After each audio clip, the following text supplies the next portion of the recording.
What's up, guys? Welcome to the Lines Major League Breakdown here for April 11th. Matt Brown, Mo Nawara.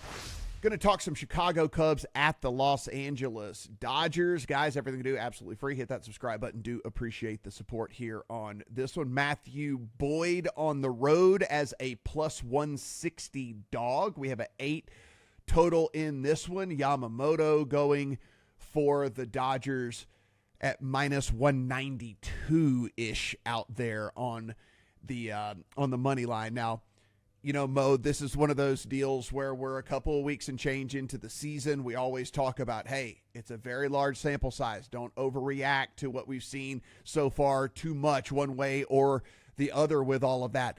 When do you start to feel good about the numbers that you see for these guys?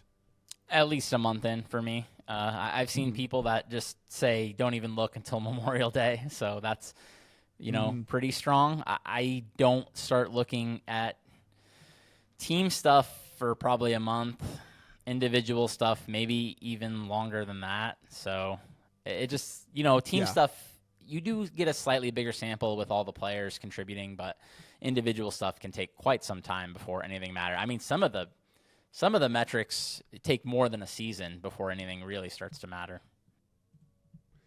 We look at both of these teams, and of course, I don't have to tell anybody out there about what the Dodgers bring to the table. We know exactly what the Dodgers bring to the table, and so far, we're looking at a team that is 10-4 overall in the season. That said, it what was at least somewhat considered to be a wide open NL Central. The Cubs are leading that division at 9-6. They are 7-3 over their last 10. Of course, they opened up against this Dodgers team over in Japan. So these two teams have seen each other already here. Mo, what are you looking at here between the Cubs and the Dodgers? I took some over 7.5 this morning, minus 115. It has moved. The market is up to 8 pretty much across the board, it looks like. I think playing some over 8 at a better price, like plus or even or whatever, probably is just fine. There was also some Cubs money this morning, it looked like. I think their Dodgers were north of minus 200, but that's coming down a bit. You can kind of understand why. You look at Matthew Boyd. I mean, you were talking in our other conversation about the velocity stabilizing quickly, which it does, and Boyd's velocity is up 1 mile per hour from last year, 1.5 miles from the year prior, and velocity is supposed to be down at this point of the season since it's early. So that's pretty promising for him. But at the same time, man, I mean, you got the Dodgers. They were the best offense in baseball last year against lefties. They get Freddie Freeman back today, it looks like. Overall, both of these offenses have hit the ball really well. I haven't watched the Dodgers a ton, but every time I watch the Cubs, they are just wearing the ball out. Both offenses overall in the top 6 so far. Dodgers second in isolated power, Cubs 10th. Dodgers third in expected weighted on base average, Cubs 4th. So both of these teams are hammering the ball, playing in Dodger Stadium where the ball does tend to fly. These offenses have a lot of pop. The wind's blowing out. Everything kind of is pointing to the over for me. It's 2 really good pitchers. It's the only thing, but I think that's what's suppressing the number. And at the same time, you do have at least one bullpen that I don't really trust at all in the Cubs. I don't know if you've watched them much this year, but dude, Ryan Presley is washed. So bad. I think Porter Hodge is going to end up being the closer there. He's got to be like minus 500 to be the closer in the next month. I mean, Presley can't get the ball by anybody. Hodge is good. But, yeah, he's like the only guy that's good in that pen probably right now. And the Dodgers, their pen is a little shorthanded too, not having Evan Phillips, not having I'm blanking, but I think there was one other guy who was hurt. Oh, Michael Kopech. And then, dude, they've worked Blake Trinan and Tanner Scott really hard so far. I feel like Tanner Scott has pitched in just about every game. So those guys might already be needing a break. So I'm not sure about these bullpens, and I think these offenses have enough juice to get this to the over. Yeah, the thing about Boyd for me is while in a small sample last year, he did kind of right the ship just a little bit over there with Cleveland. We have a much larger sample size of him not being very good. And so going up against a team like the Dodgers, in which you look at a total, you look at a total in 8 there, Mo. I mean, the Dodgers can get 8 runs on their own, right? I mean, like, that's the thing. It's like every single time that they step out on the field, if the Dodgers put up a 7 spot or an 8 spot, like, you're not even blinking an eye really at that. And so that's one of the deals for me in which I'm going to go with the larger sample here, avoid kind of being bad, at which we're seeing, XERAs and XFIPs and Sierras and stuff like that are in the mid to high 4s, right, on this guy. And so I will go with the very potent offense there for this team. And like you said, over on the Cubs side of things, Tucker, Suzuki, all these dudes like are really coming around. I mean, Suzuki actually, after starting off ice cold for this team, has really turned it on in the last week as well.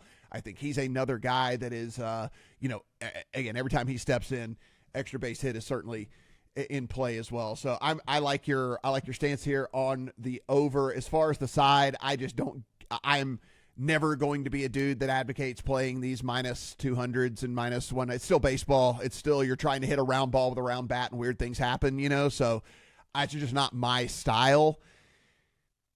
I would always lean towards the super big dogs in these type of situations, especially if I'm looking at a team like the Cubs where I actually do like the lineup. That being said, that was a long way of me saying I don't have that in the account right now. And if I had to play one side or the other, I would probably lean towards the dog here, because I just can't get to these like 2-1 favorites in baseball this time of year.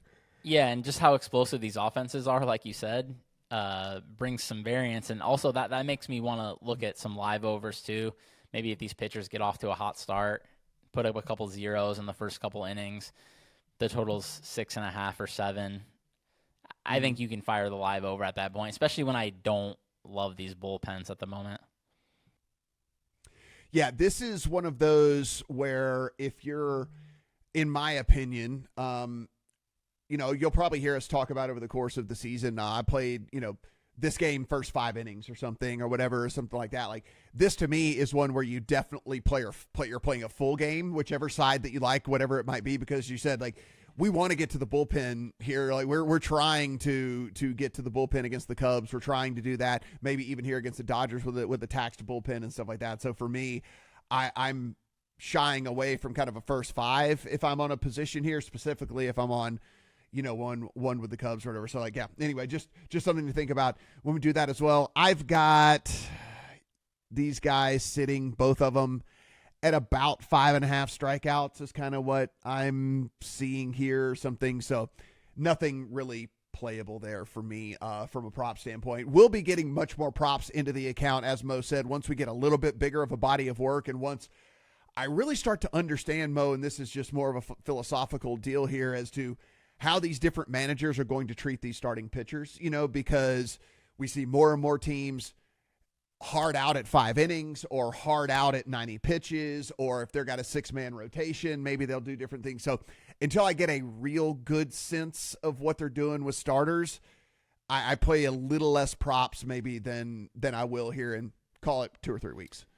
Yeah, especially when you look at the Dodgers with a guy like Yamamoto. I mean, like we talked about before, I feel like they're going to be careful with him, especially Blake Snell goes on the IL. They probably really want to be careful now. I don't think they want to push him very hard, given that he got hurt last year. So it makes me a little less scared of how good he is when I'm playing the over here, which, to be fair, he is very, very good. So, yes, not at all saying Yamamoto isn't fantastic, because he definitely is.